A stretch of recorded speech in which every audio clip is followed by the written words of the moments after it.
Welcome, everyone, and thank you for joining today's session, AI Governance for the Modern Enterprise. Today, I'll be walking you through one of the most powerful parts of Kovrr's AI governance platform, our AI risk assessment and quantification capabilities. By the way, I haven't introduced myself. My name is Amir, and I'm a product manager at Kovrr. We also have an exciting announcement that coming up soon that will be introducing even more functionalities and major extensions to your AI governance capabilities.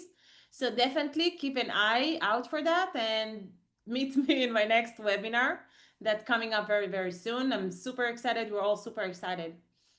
But as for today, we're focusing on how organizations can take control of AI risk with clarity and confidence. AI is transforming how we work, right? How we even make decisions and even how we innovate. But as the adoption accelerates, the complexity and all of those potential impacts of those AI-related risks also have grown just as fast. So in this session, we'll explore together how you can assess, how you can quantify and govern AI risks using Kovrr's platform, moving beyond the simple compliance to achieve a truly data-driven, quantified understanding of the resilience.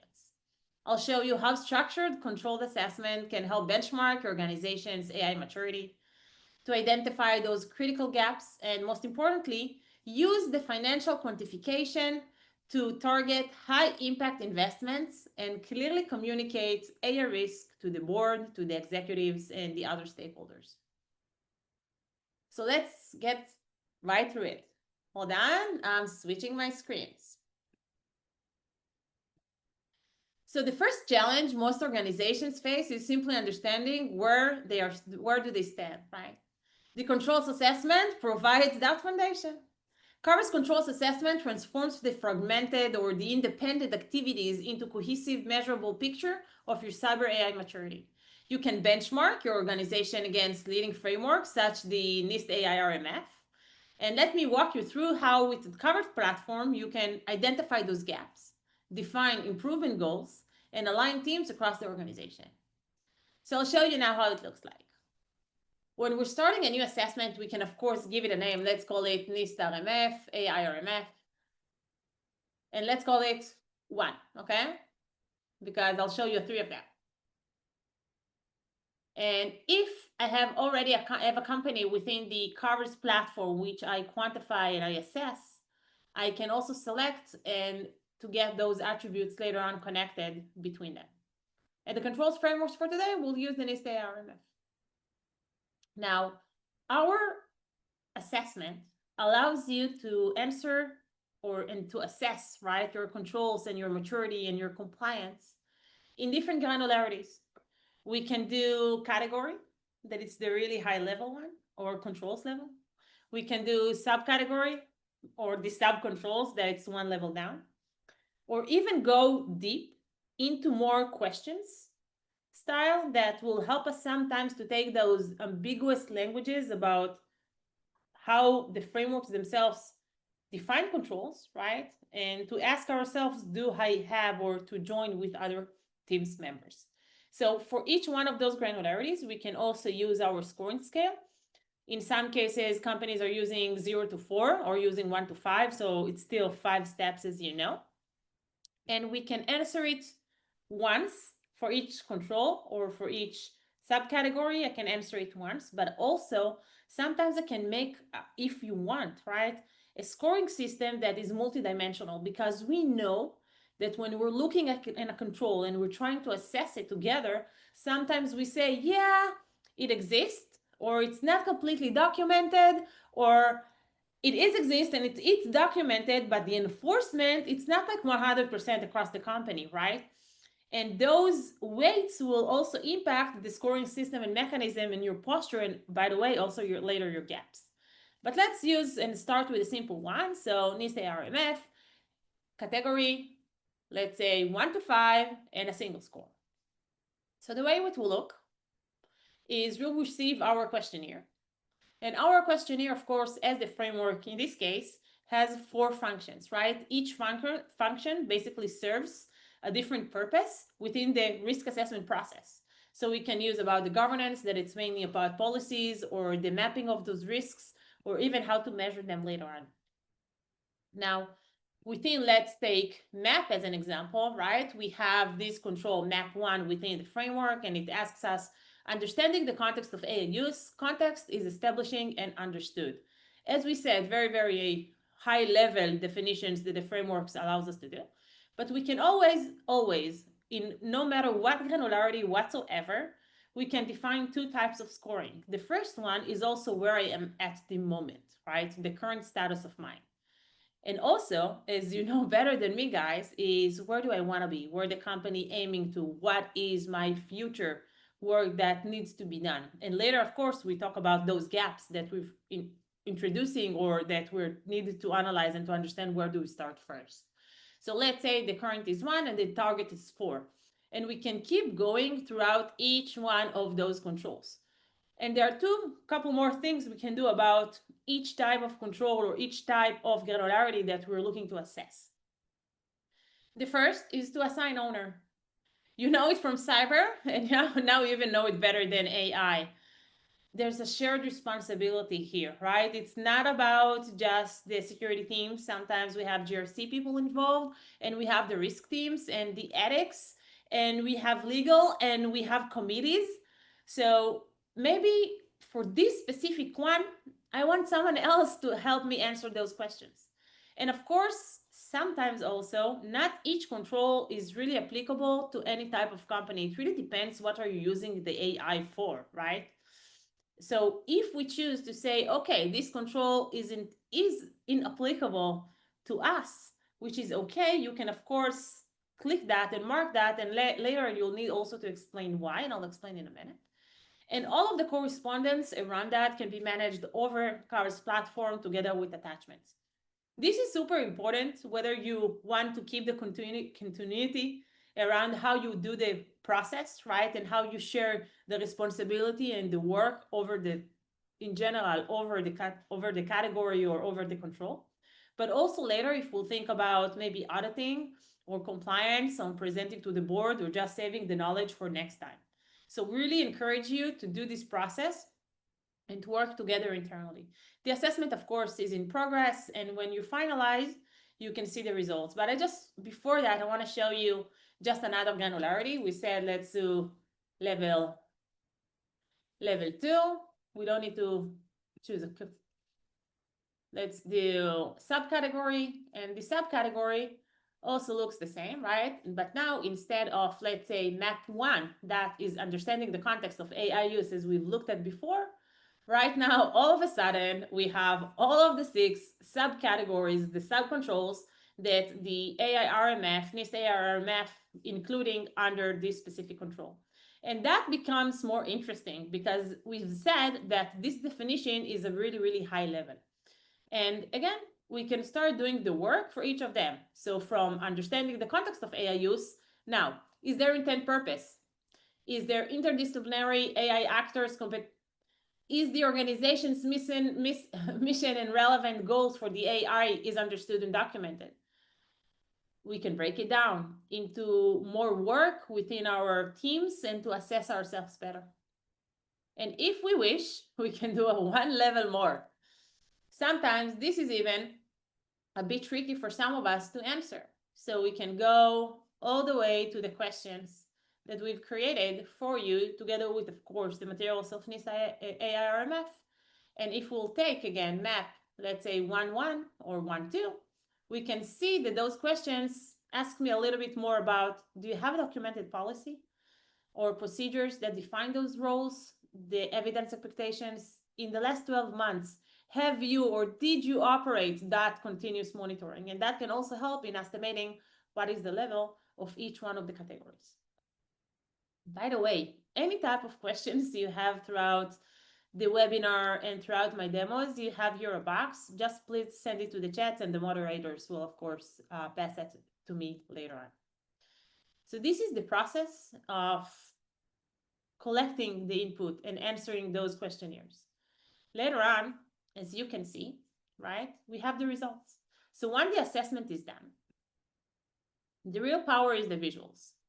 So we aggregate all your data to present a clear maturity gap analysis. We're showing you where your biggest gaps are and how far are you from your targets. We can take that even to the next level. The financial quantification, as you can see here on the side, right, can transform those abstract control gaps of where I am, where I want to be, where I'm, as you know, the metrics or the heat maps, or for each one of the controls in the spider that you all know, right? So we'll take those abstract control gaps into the actionable insights. We'll put a dollar value. The quantification platform will help you model, compare, and to prioritize those investments of decisions. This output is generated super fast once this exists.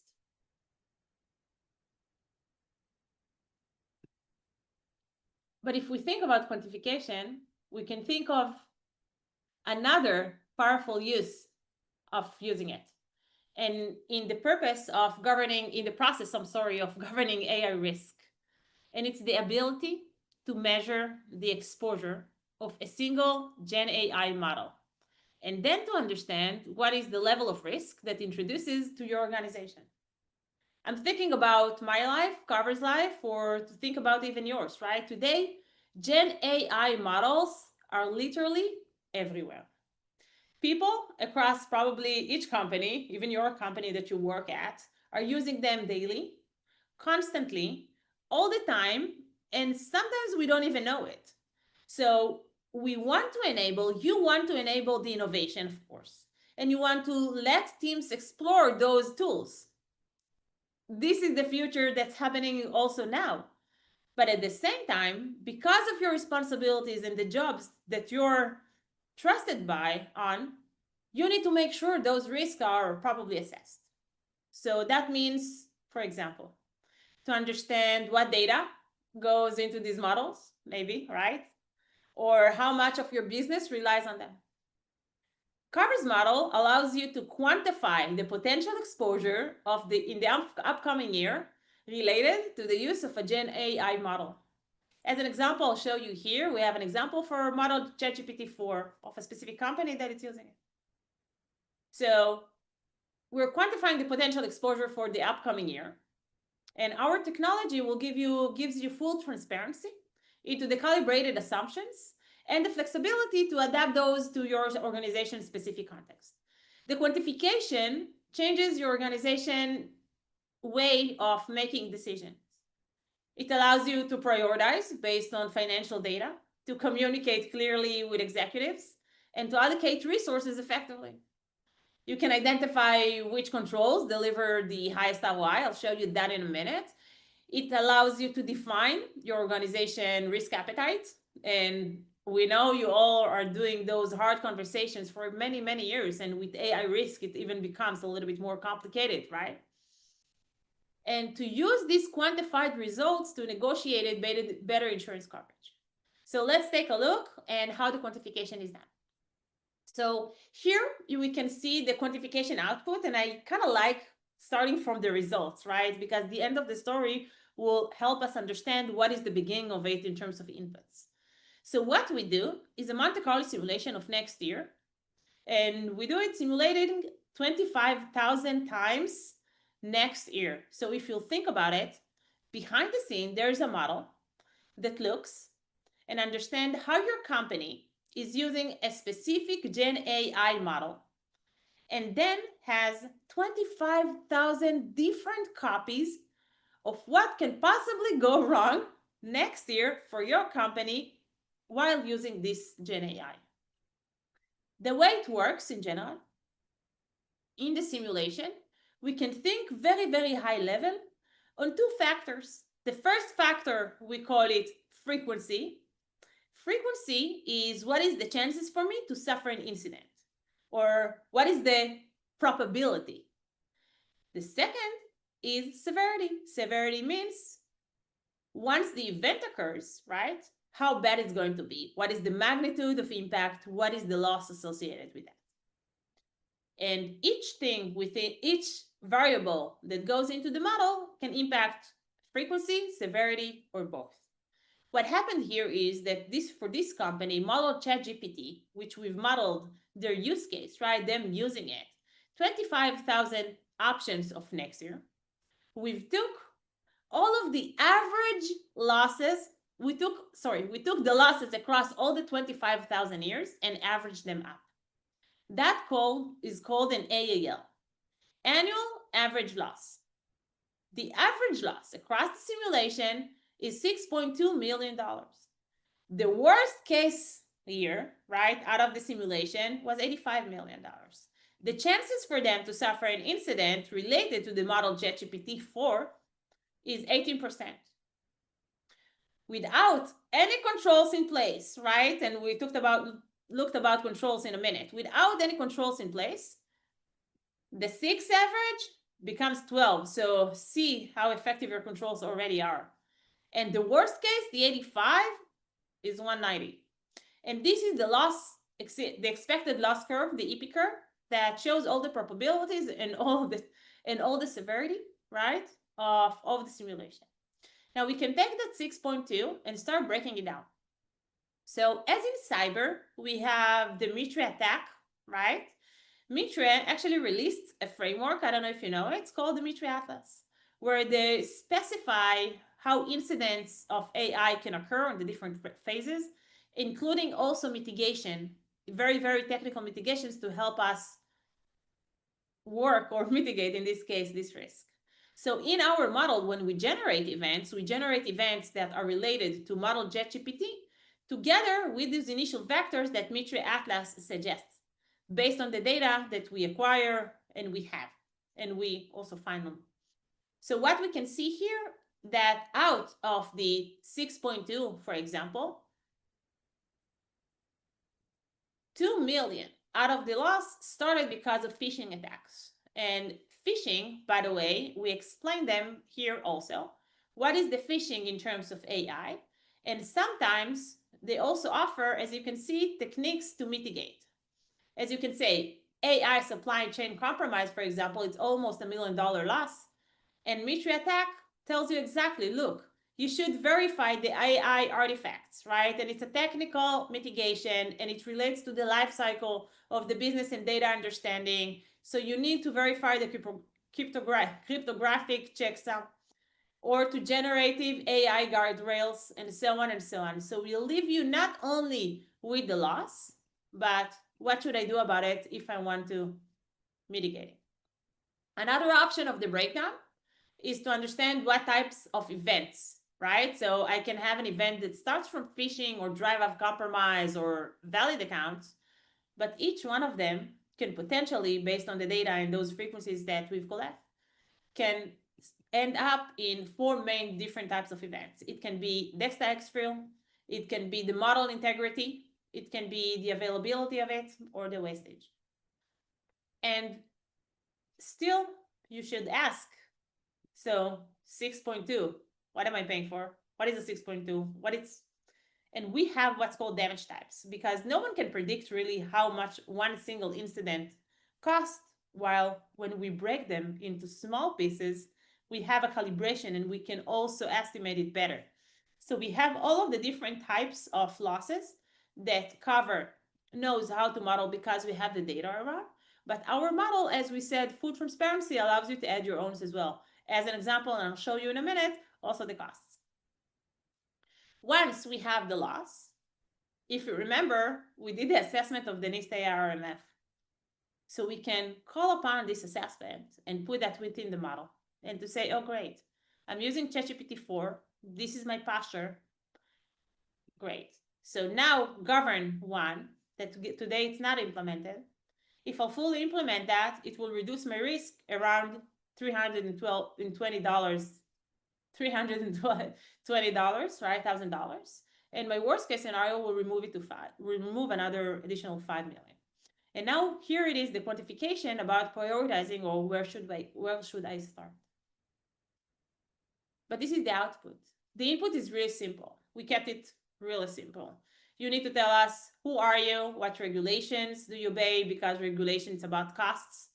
where do you operate, in what type of industry, what's your revenue, and what's your currency. All of these, by the way, impact both frequency, threat intelligence, if you think about it, and also severity. Later on, we talk about the model. So once you'll choose, let's say, a model, we ask the following: web access, super important if the model has it or not. Public facing app, data types. We all know how we're afraid of the data types that goes into the model, whether we train it by or do we has an access to, right? So we can specify those numbers. How much do I rely upon this model to generate my revenue? Here we said additional damage types or additional costs, as is the compute costs. We don't know how much it costs you to compute, but maybe you can else. And those governance, these controls, are they implemented or are they not? This is the story. And as for the transparency, here you will receive the assumptions together. What is my frequency? What is frequency? If you want to adjust it, you can adjust it based on each one of those vectors or the event types and give more weights to another. If you're concerned about or have data also from your internal processes about what can happen, severity exactly the same, and controls impact.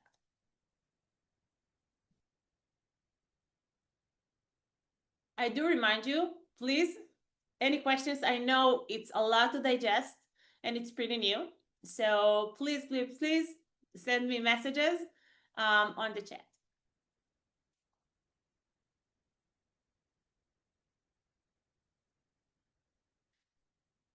Kovrr's integrated approach connects AI risk assessment, cyber maturity, and the financial quantification in a single platform. You can move, as we've seen, from the maturity scoring to understanding exactly what those gaps mean. In dollar values, we've seen that, and in probability terms. So we are transforming that governance into a measurable strategic business functions. By aligning the frameworks, by quantifying the exposure and translating data into financial insights, Kovrr helps you embed AI governance and security by design, by the way, across the entire organization. So managing AI risk now isn't just about the prevention of loss, preventing loss, right? It's about enabling that responsible innovation that we all believe is necessary in today's world. By embedding the quantification and the quantified insight into your cyber and AI strategies, you empower your organization to make a smarter, evidence-based decisions that protects value and drive growth. By the way, everything is online at kovrr.com. We have a few publications, and you can also see how we help companies to start the AI risk governance program. Okay, so now we have time for questions, and I have one that I've already received. So I'll use that, and then we'll jump to those that has been sent now.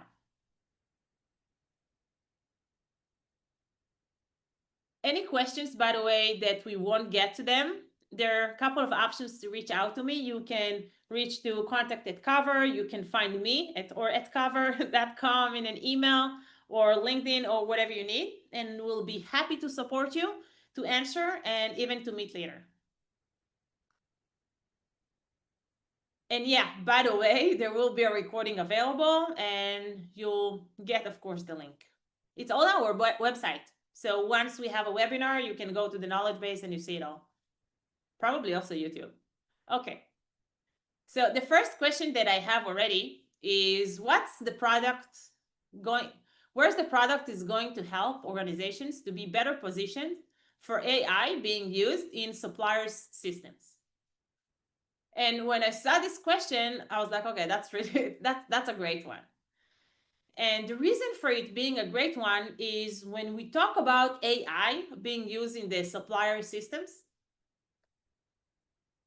it's not just about suppliers whose core products are an AI solution, right? It's not just about you using an AI solution.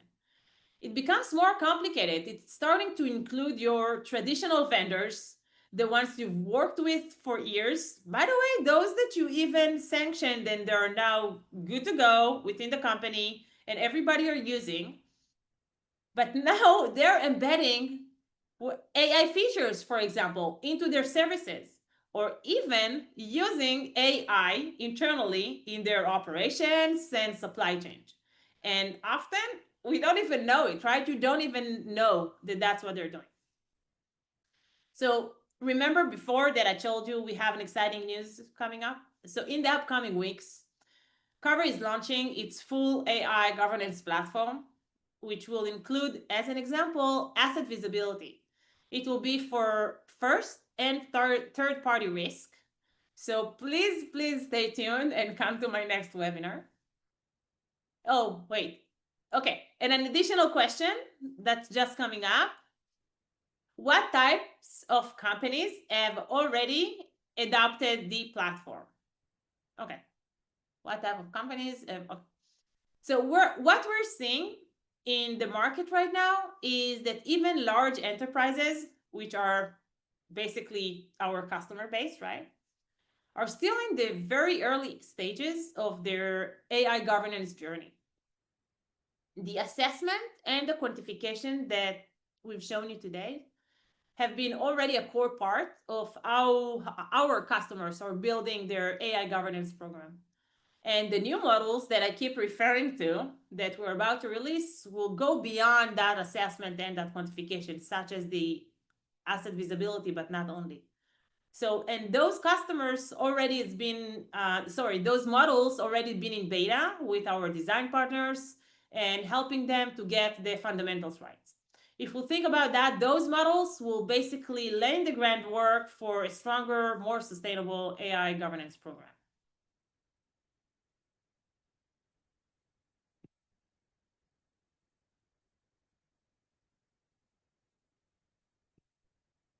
So thank you all for joining me today. I hope it was helpful. And as I said, feel free to reach out to me with any questions. And we'll see you next time, very, very soon with our exciting launch. Thank you. Have a good one. Cheers, guys.